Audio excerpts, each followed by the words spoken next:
We're really excited for today's deep dive. Yeah, this one is going to be good. We are cracking open, like, comment, subscribe, Inside YouTube's Chaotic Rise to World Domination by Mark Bergen. I love that title. Oh, it's so good, right? And it's perfect for anyone who really wants to get a handle on YouTube. Absolutely. Whether you're making your own content or just, fascinated by this whole digital world that we live in. Well, and this book is really cool because it gives you that behind the scenes look at how YouTube actually became what it is today. It's like you get this backstage pass. Exactly. And for anyone who's a content creator especially, this book is basically like your guide to how it all works. One of the things that I found most valuable about this book is just the unique perspective that it offers. Tell me more about that. It doesn't just, kind of give you this straightforward timeline of YouTube's rise. It really reveals those super interesting dynamics between the platform itself and the creators. The creators who make it what it is. It's exactly. And it all begins in this wild, wild west of YouTube's early days. Oh yeah, total chaos. Picture this. 3 friends, just former PayPal employees. They launch a website from a garage. Above a pizzeria. Above a pizzeria. Yeah. Talk about humble beginnings. Jeez. Like the classic tech startup story. Straight out of a movie. Yeah. And what's really fascinating to me is how their initial vision for YouTube was so open-ended. They didn't even really know what they wanted it to be. They had no idea. Broadcast yourself was the slogan. Which basically means anything goes. Right. But behind the scenes, they're debating, should YouTube be for blogging? Or dating. Dating. Can you imagine? What? Swiping right on YouTube. It's crazy to think how different things could have been. But I think this early uncertainty actually ended up creating a lot of opportunities. Especially for creators. Exactly. So Bergen talks about how YouTube basically became this haven for reality TV rejects. Like those people who are trying to find their 15 minutes of fame. They're like, wait a minute, there's this thing called YouTube where we can just upload ourselves. And people will actually watch. And they did. It was really like anyone with a camera and a story. You didn't need fancy equipment or a big budget. And that's actually a really important lesson for creators today, I think. Oh, absolutely. Don't get so hung up on, perfection. Just find your voice. Yeah. Experiment and just put your content out there. I think that's one of the coolest things about early YouTube. Definitely. The barriers to entry were so low. It was all about that raw authenticity. Exactly. It wasn't about having, high production value. Yeah. Or, super polished editing. It was about connecting with an audience directly. Yeah, just being yourself. Without all those gatekeepers that you find in traditional media. And, speaking of early YouTube, we can't forget about the office itself. Oh my gosh, it sounds like it was pure chaos. It was a total disaster, apparently. Employees are assembling their own IKEA furniture. Living on Costco snacks. And even dealing with a rat infestation. Can you imagine? It's giving very Silicon Valley startup vibes. Big time. But what's interesting is that despite all that chaos... Or maybe because of it. It really fostered this close-knit community. Yeah, everyone was in it together. The creators and the platform itself, they were all figuring things out together. It was a real sense of shared purpose. And I think that's something that can be really valuable for new creators, especially today. Oh, for sure. Don't be afraid to connect with other creators. Share tips, build relationships. Yeah, that sense of community can be so important. Especially in those early days when you're just starting out. Absolutely. Yeah. And then comes 2006, the year that everything changed. Google buys YouTube. For a whopping $1.65 billion. It's crazy. And this is where the book gets really insightful. Especially for creators. Because the Google acquisition, it brought resources and stability. Suddenly YouTube had access to all of Google's technology and infrastructure. But it also brought this huge clash of cultures. Yeah. You have Google, this massive corporation with its emphasis on structure. And monetization. Right. And then you have YouTube, this freewheeling, creator-driven platform. So how do you balance those two things? Right. How do you balance YouTube's original vision of being a platform for everyone with this pressure to generate revenue? And appease advertisers. Yeah. It's a tension that I think continues to this day. Definitely. And the book really explores this through the introduction of the YouTube Partner Program. Which was huge for creators. On the one hand, it allowed creators to share in the ad revenue. Which was a game changer. But it also created this more competitive landscape. And brought in the need to play by Google's rules. Which weren't always creator-friendly. Definitely not. So I think for content creators today, understanding this tension is key. Yeah, you need to be aware of those forces at play. How YouTube makes money. And how your content fits into that equation. Because at the end of the day, YouTube is a business. And they need to make a profit. And the book really highlights how crucial it is for creators to understand the business side of YouTube.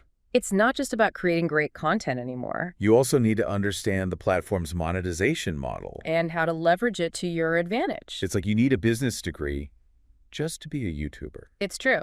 So as YouTube started to grow and grow, it became pretty clear that having actual people curating content wasn't going to be sustainable. It makes sense, right?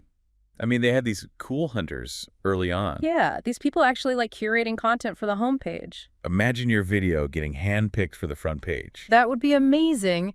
But as the platform exploded, that just became impossible. Too many videos. Way too many. So that's where the algorithm comes in. This mysterious force that decides what we watch. It really does feel mysterious sometimes, right? For sure.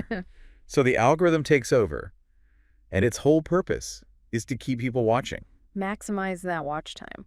So this is something that creators really need to understand. Absolutely. Because the algorithm isn't just some random black box. It's responding to signals. So creators can actually learn to work with it, not against it. Exactly. Okay, so tell me more. What are these signals? How can creators, like, hack the system? Well, it's not really about hacking, but more about understanding. Okay. So the book dives into how the algorithm prioritizes watch time, but also those engagement metrics. Likes, comments, shares? All of that, it's about creating content that people don't just click on, but actually watch, engage with, and share. Makes sense. But the book also talks about how this focus on watch time led to some, let's say, less than stellar content. Oh, yeah. Like reply girls. Oh my gosh, yes. Just gaming the system for clicks. It became this whole cat and mouse game between creators and the algorithm. It still is, kind of. Oh, definitely. Yeah. And this is where things start to get tricky. Tell me more. So the book calls this era the adpocalypse. Oh, yeah, I've heard of that. When all these major brands started pulling their ad dollars from YouTube. Because they were worried about their ads showing up next to, like, inappropriate content? Exactly. So for creators, it's this double-edged sword. You need to understand what the algorithm wants, but also create content that's advertiser-friendly. It's a tough balance. It really is. So how do you strike that balance? Well, the book offers some really good insights for creators navigating this tricky terrain. Lay it on me. One of the key takeaways is the importance of niching down. Niching down. Instead of trying to please everyone, focus on creating content for a specific audience. Okay. An audience that aligns with your interests and your values. To find your tribe, basically. Exactly. This not only helps you stand out in a crowded space, but it also makes you less vulnerable to those algorithm shifts. And advertiser whims. Right, because you're not chasing every trend. You're focused on what you do best. And what your audience loves. Now, what about those mega creators? The PewDiePies and Logan Pauls of the world. Yeah, the book dives into their stories too, right? It does, and their stories offer some valuable lessons. I bet. PewDiePie's rise to fame was meteoric. Oh, yeah, he was everywhere for a while. But his controversies highlight the importance of responsible content creation. Especially as your reach grows. Exactly. The bigger your platform, the greater your responsibility. So even if you're not aiming for mega fame, understanding the ethical considerations of content creation is super important. It really is. Because what you put out there can have a real impact. It can. And the book doesn't shy away from that. No, it doesn't. The Logan Paul incident where he filmed a suicide victim. Oh, gosh, yeah. That's a stark reminder of the potential consequences of irresponsible content creation. Absolutely. The book goes into how YouTube responded to that situation. Which I think offers some good insights for creators about what not to do. Definitely. It's a cautionary tale, for sure.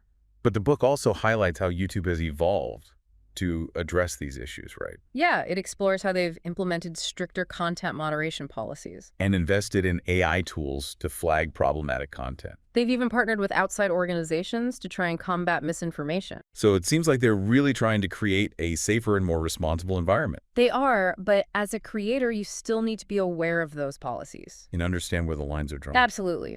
The book really stresses the importance of staying informed about YouTube's guidelines. Because they can change, like, overnight. Seriously.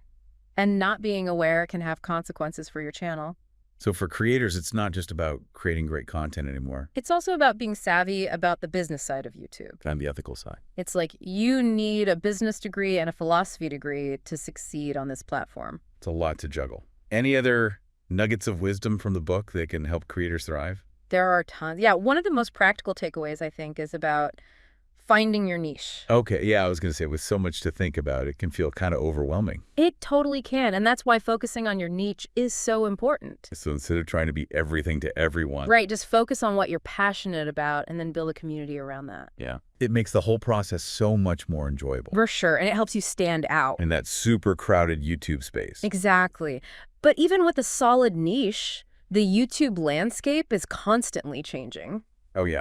It's like a moving target. The book talks about the move towards longer videos, the rise of YouTube Shorts, all these new formats popping up all the time. How can creators possibly keep up with all of that? Well, the book really stresses the importance of being adaptable. Adaptable. Then experimenting. Yeah. You know, don't be afraid to try new things. Don't be afraid to fail. Yeah, exactly. Experiment with different formats, see what works best for your audience. YouTube's all about innovation, so you have to be willing to innovate with it. Embrace the change. Ride the wave. Exactly.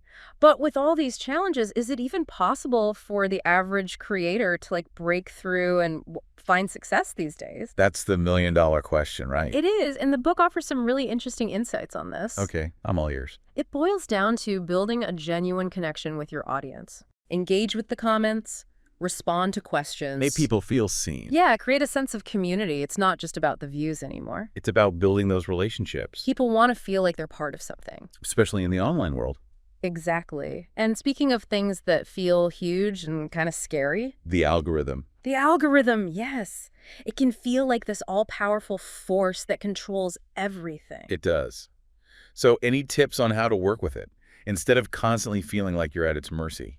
The book goes really deep into how the algorithm works and offers some super practical tips. Give me the goods. It all starts with understanding keywords, tags, and descriptions. So basically speaking, the algorithm's language. You got it. And then it's about optimizing your video titles and thumbnails to grab attention. So it's this combination of art and science. It really is. You have to create great content, but then Right. you also have to package it in a way that appeals to both the viewers and the algorithm. I feel like there's so much for creators to learn, both from this book and just from watching how YouTube itself is constantly evolving. There really is. Like, comment, subscribe is like a super valuable roadmap. For navigating this whole YouTube world. But the journey doesn't end there, you know? It's ongoing. YouTube is constantly changing, so you have to stay curious, stay informed, stay connected. Yeah, and connected with the creator community. For sure. It's a wild ride. It is, but for those who are truly passionate about creating and sharing their work with the world,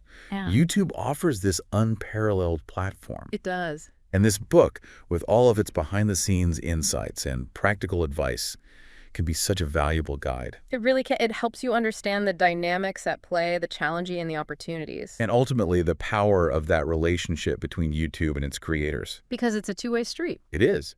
So if you're a content creator or just someone who's fascinated by this whole digital world, Definitely check it out. like, comment, subscribe is a must-read.